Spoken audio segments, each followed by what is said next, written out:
Thank you, sir. Mr. Chair, Before Before- that, I would like to acknowledge the presence of Senator J.B. Hercito and Senator Mark Villar. Yes, Senator Bato? Mr. Chair, may I move for the issuance of subpoena to those absent invited resource persons, particularly yung mga contractors, Mr. Chair, to require them to be present in the next hearing. I so move, Mr. Chair. I think the motion is in order. No objection? The motion is carried. Thank you, Mr. Chair.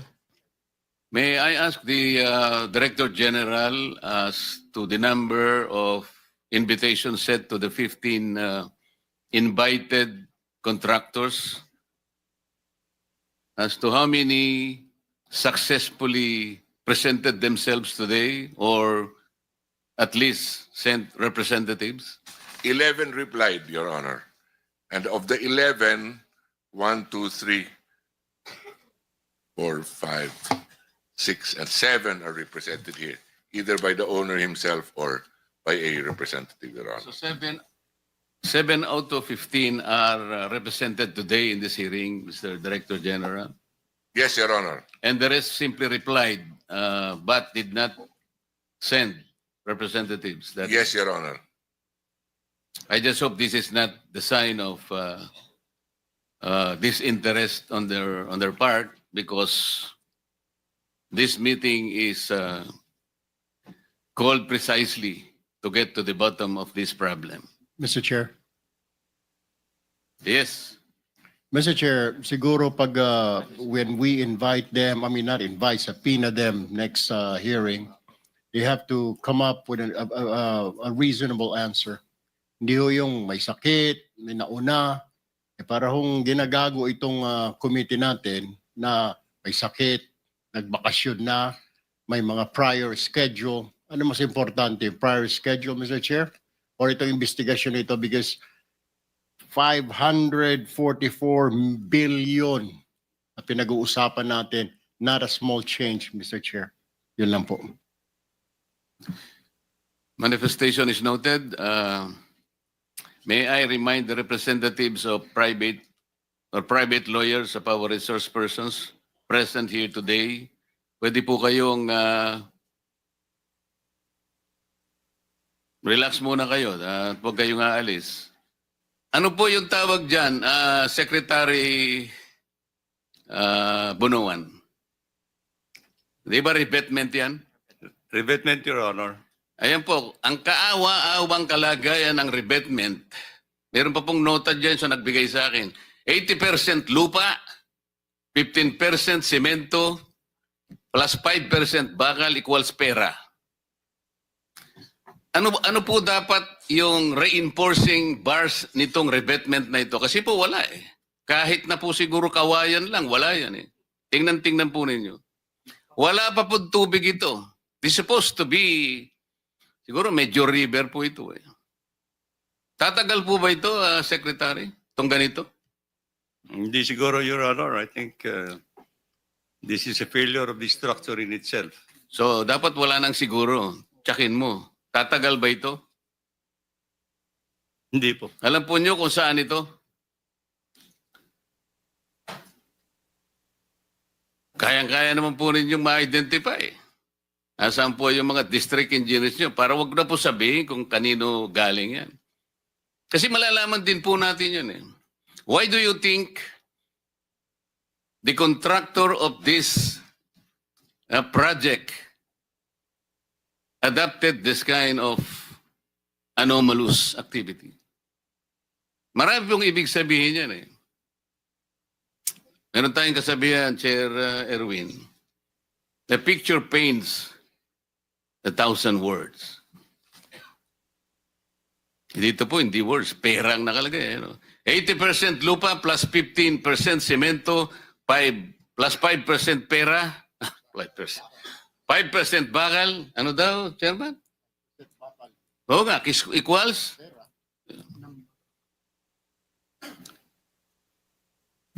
This is a microcosm of the projects. I think this completely represents the project na ginagawa po ngayon. Kaya wala po talagang mangyayari sa Ako po ay magbibigay ng senaryo kung paano po mahilentulad sa karneng baka sa palengke ang ilang bilyones na napupunta sa flood control. At kung paano po ito kinakatay, china-chop-chop at niluluto. Nagsisimula po yan sa isang proponent na kung saan ay kakatay po siya ng say 20 billion pesos mula sa NEP, BICAM, and ang program appropriation. Now, itong proponent na ito ay dadalhin niya ang 20 billion na nakatay niya doon sa mga nabanggit ko, NEP, BICAM, and program sa Region 4B. Na kung saan ang regional director doon ay isang nagngangalan Mr. Gerald Pakanan, excuse me. Now, yung 10 billion, si proponent na ang gagawa ng project dahil meron naman siyang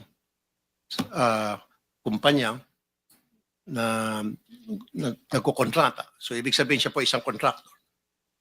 So, hindi na po natin malaman kung magkano eksakto ang kanyang kikitain doon sa 10 billion.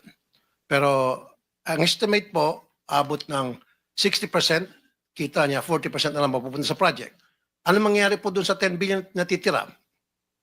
Siyempre, kukunin po yun ni Mr. Pakanan. At yung 5 billion, si Mr. Pakanan na po ang gagawa ng project dahil meron din po siyang sariling kumpanya na nangungontrata. And of course, doon sa 5 billion niya, magbibigay siya ng 28% SOP sa proponent. Now, anong mangyari doon sa 5 billion na natitira na? Yun po ay bibigay ni Mr. Pakanan sa kanyang mga kaibigang kontraktor. And of course, again, si proponent kikita po ng 28%. Si Mr. Pakanan kikita ng 18%. Yung mga kontraktor, of course, kikita din yun 30%. Alisin po natin dyan yung 7% para sa tax sa BIR of VAT. At meron pa pong 3.5% para sa tinatawag na EAO, Engineering and Administrative Overhead. Kasama po dyan bids awards committee at kung ano na pa. So 3.5%. I-add nyo po yan total 86.5%. Magkano lang po napupunta sa project? 13.5%. Ganun po yung kalokohang nangyayari dyan sa Region 4B. Now, kunti na lang Mr. Chairman. 40% ang ibinabayad agad sa mga contractor at kay proponent kahit hindi pa po tapos ang project o kahit hindi pa gawa ang project at gagawa po sila ng mga fake accomplishment report, dinodoktor.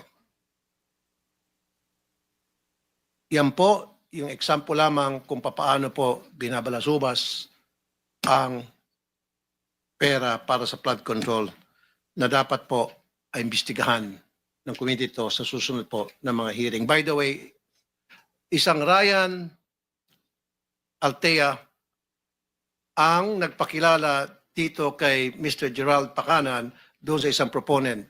So ibig sabihin ito si Mr. Altea ay well connected na ngayon po ay na-promote pa.